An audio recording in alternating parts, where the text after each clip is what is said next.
Ici, nous allons développer la première entrée du thème qui porte sur les dynamiques de la mondialisation, à savoir l'étude de cas sur le produit mondialisé.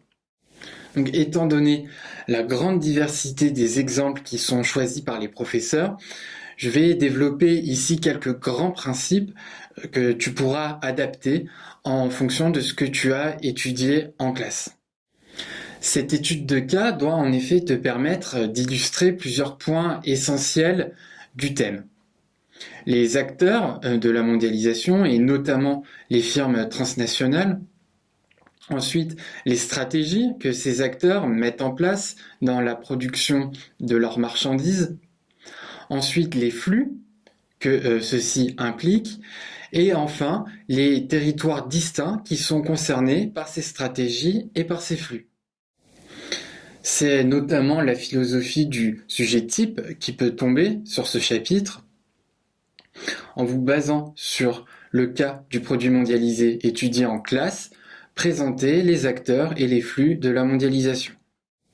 Donc le principal point commun entre toutes les études de cas est de montrer que les acteurs de la mondialisation, et en premier lieu les FTN, mettent en place des stratégies de production et de diffusion de leurs marchandises sur une échelle mondiale.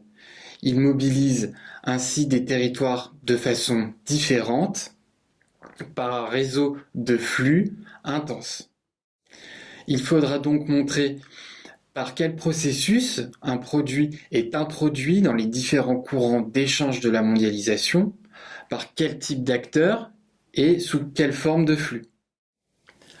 Pour répondre à ces questions, il faudra dans un premier temps décrire la mondialisation de la production et de la diffusion du produit en question, et ensuite dans un second temps, il faudra développer plus précisément le rôle des acteurs internationaux dans la mondialisation du produit en question.